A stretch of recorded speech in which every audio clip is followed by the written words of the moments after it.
नमस्कार दोस्तों, स्वागत है आपका राजस्थान की तमाम बड़ी खबरों में। तो दोस्तों, राजस्थान की तमाम बड़ी खबरों को जानने से पहले आपसे रिक्वेस्ट है कि इस वीडियो को लाइक और चैनल को सब्सक्राइब जरूर कीजिए व पास में जो बेल आइकन है उसे भी क्लिक कीजिए, क्योंकि आपका लाइक और सब्सक्राइब ही हमारी मेहनत का फल है। तो चलिए दोस्तों, चलते हैं आज की पहली बड़ी खबर की ओर। आर पार की लड़ाई की तैयारी। शाहजहांपुर बॉर्डर पर जहां किसान 82 दिनों से धरने पर बैठे, वहां अब गर्मियों से बचने के लिए झोपड़ियां बनाने में जुटे। जी हां दोस्तों, आपको बता दें, कृषि कानूनों के विरोध में जारी किसान आंदोलन अभी खत्म होता नजर नहीं आ रहा है। किसान अब लंबी लड़ाई की तैयारी में जुट गए हैं। अलवर के शाहजहांपुर बॉर्डर पर 82 दिनों से धरने पर बैठे किसानों ने गर्मी से निपटने की तैयारी शुरू कर दी है। जयपुर दिल्ली हाईवे पर धरने पर बैठे किसानों ने यहां झोपड़ियां बनानी शुरू कर दी है। इससे साफ है कि आंदोलन को किसान कमजोर नहीं पड़ने देना चाहते। झोपड़ियां बनाकर किसान सरकार को मैसेज दे रहे हैं कि वे आर पार की लड़ाई के लिए तैयार है, जबकि दूसरी तरफ सरकार आंदोलन को लेकर अधिक गंभीर नहीं दिख रही है।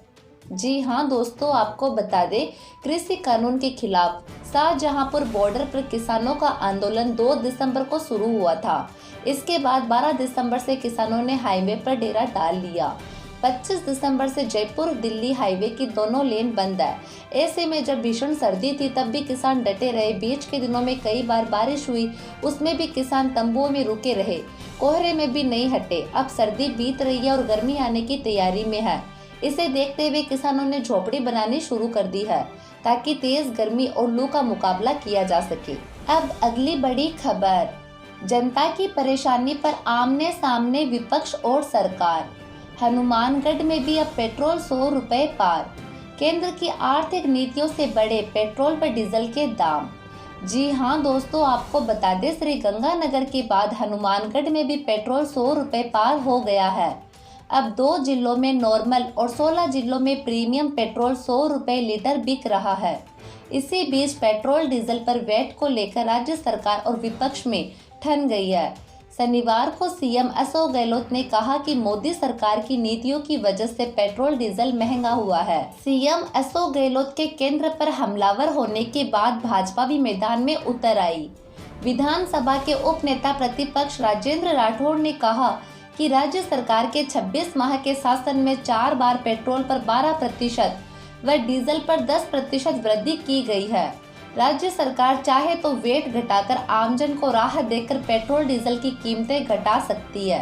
अब अगली बड़ी खबर। जयपुर में शहीद दाताराम को अंतिम विदाई। सैन्य सम्मान के साथ हुआ दाह संस्कार। शव यात्रा में उमड़े हजारों लोग 28 जनवरी को ही छुट्टियां बिताकर ड्यूटी पर लौटे थे। जी हां दोस्तों, आपको बता दें, जम्मू कश्मीर के कुपवाड़ा सेक्टर में शहीद दाताराम जाट की देह को सैन्य सम्मान के साथ जयपुर में अंतिम विदाई दी गई। रविवार को जयपुर के निवारू में शहीद दाताराम के घर से उनकी शव यात्रा रवाना हुई, जिसमें हजारों की संख्या में स्थानीय लोग शामिल हुए। वे फूलों से सुसज्जित एक ट्रक में रखी पार्थिव देह के पीछे पैदल और वाहनों के काफिलों के साथ शहीद दाताराम अमर रहे और जय जयकार करते चल रहे थे। इसके बाद निवारू स्थित मोक्ष धाम पर अंतिम संस्कार किया गया। शव यात्रा के दौरान सुबह करीब 9 से 12 बजे के बीच निवारू रोड के बाजार भी शहादत को सम्मान देने के लिए बंद रखे गए।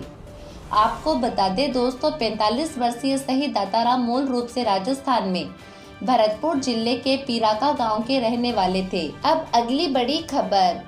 राजस्थान में पायलट और गहलोत के बीच खींचतान जारी। मंत्री टीकाराम जूली बोले, मुझे पायलट ने किसान महापंचायत में नहीं बुलाया, अगर बुलाते तो मैं जरूर जाता। जी हां दोस्तों, आपको बता दें, जयपुर में हाल में हुई सचिन पायलट की किसान महापंचायत में श्रम राज्य मंत्री टीकाराम जूली को नहीं बुलाया गया था। ये दावा खुद जूली ने किया है। जूली ने कहा, अगर पायलट महापंचायत में मुझे बुलाते तो मैं जरूर जाता। उनकी महापंचायत में कोई सूचना मुझे नहीं मिली थी।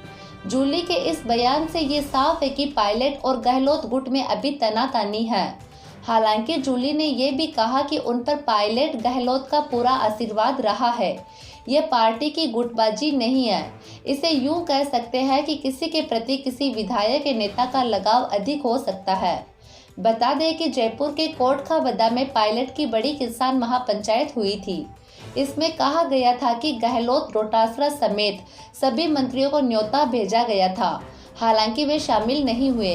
अब अगली बड़ी खबर, नीति आयोग की बैठक में पानी पर फोकस।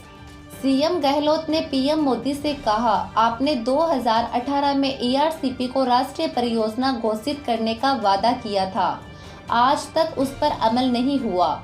जी हां दोस्तों, आपको बता दें, मुख्यमंत्री अशोक गहलोत ने नीति आयोग की वर्चुअल बैठक में राजस्थान से जुड़े 4 मुद्दे उठाए। सीएम ने ईस्टर्न राजस्थान कैनाल प्रोजेक्ट को राष्ट्रीय परियोजना घोषित करने, जल जीवन मिशन में 90% पैसा केंद्र से देने और पोटास खनन में सहायता करने की मांग उठाई है। गहलोत ने पीएम से कहा कि आप 7 जुलाई 2018 को जयपुर में और 6 अक्टूबर 2018 को अजमेर में आयोजित रैली को संबोधित करते हुए आपने ईआरसीपी को राष्ट्रीय महत्व की परियोजना घोषित करने का वादा किया था, लेकिन अभी तक इस पर कोई काम नहीं हुआ है। गहलोत ने कहा, केंद्र सरकार इस दिशा में भी सकारात्मक पहल कर राज्यों को राहत दे। अब अगली बड़ी खबर, कोरोना को लेकर हिदायत। एम्स डायरेक्टर ने कहा, महाराष्ट्र, केरल, पंजाब में कोरोना का नया स्ट्रेन आ चुका, इसलिए बेवजह यात्रा ना करें। जी हां दोस्तों, आपको बता दें, कोरोना के मामले में कमी आने से लोग बेपरवाह होने लगे हैं। ये हिदायत दिल्ली एम्स के डायरेक्टर डॉक्टर रणदीप गुलेरिया ने दी है। जयपुर लिटरेचर फेस्टिवल में रविवार शाम India's fast against the Covid session में उन्होंने कहा कि बेवजह यात्रा करने की भूल न करें, क्योंकि नया स्ट्रेन महाराष्ट्र, केरल और पंजाब में आ चुका है। ये फेस्टिवल वर्चुअली चल रहा है। डॉक्टर गुलेरिया ने कहा, कोरोना खत्म नहीं हुआ है, वैक्सीन के बाद कुछ बचा जा सकता है तो एहतियात, मास्क तो है ही, लेकिन स्वच्छता, सोशल डिस्टेंसिंग, आइसोलेशन जैसी आदतों को जारी रखना होगा। अब अगली बड़ी खबर, कटारिया बोले, बीजेपी से सीएम कौन होगा इसका फैसला पार्लियामेंट्री बोर्ड करेगा। कुछ नेताओं की वफादारी साबित करने से कुछ नहीं होगा। जी हां दोस्तों, आपको बता दें, राजस्थान विधानसभा के नेता प्रतिपक्ष गुलाब चंद कटारिया ने उपचुनाव में बीजेपी की जीत का दावा किया है। उन्होंने कहा कि जनता कांग्रेस से परेशान हो गई है, ऐसे में 4 सीटों पर होने वाले उपचुनाव में कांग्रेस को सबक सिखाएगी। आपको बता दें दोस्तों, बातचीत में कटारिया ने मुख्यमंत्री पद को लेकर बीजेपी में जारी अंदरूनी कलह पर भी अपनी बात रखी। उन्होंने कहा कि हमारी पार्टी में किसी नेता के चाहने से नहीं, बल्कि पार्लियामेंट्री बोर्ड के तय करने से मुख्यमंत्री बनता है। अब अगली बड़ी खबर, महामारी के कारण 30% बढ़ेगा राज्य का हेल्थ बजट। इस बार 19,000 करोड़ का हेल्थ बजट संभव, पिछली बार से 5,000 करोड़ ज्यादा। जी हां दोस्तों, आपको बता दें, पिछले साल की तरह ये साल भी महामारी के साए में गुजरने के आसार है। इसी बीच 24 फरवरी को प्रदेश का बजट भी आने वाला है। ऐसे में राज्य की वित्तीय हालात ठीक नहीं होने के बाद भी हेल्थ बजट 30% तक बढ़ाने की उम्मीद है। पिछले साल राज्य का हेल्थ बजट 14,533 करोड़ रुपए था, लेकिन इस बार 19,000 करोड़ के करीब रह सकता है, क्योंकि पिछले साल की घोषणाएं 60% पूरी करनी बाकी है। इसलिए पिछले साल की तरह एनएचएम, सीएचसी, पीएचसी के बजट में भी कमी करने की गुंजाइश नहीं है। इसके अलावा कोरोना टीकाकरण का काम भी बड़े स्तर पर किया जाना है। अब अगली बड़ी खबर, राजस्थान में कोरोना रिपोर्ट। प्रदेश में अब 1,245 एक्टिव केस, आज 82 नए संक्रमित मिले। इनमें सबसे ज्यादा जयपुर व जोधपुर में। जी हां दोस्तों, आपको बता दें, राजस्थान के 33 जिलों में अब कोरोना के 1,245 एक्टिव केस रह गए हैं। रविवार को पिछले 24 घंटे में 82 नए संक्रमित केसों की पुष्टि हुई है। इनमें सबसे ज्यादा 23 जयपुर और 17 केस जोधपुर में सामने आए हैं।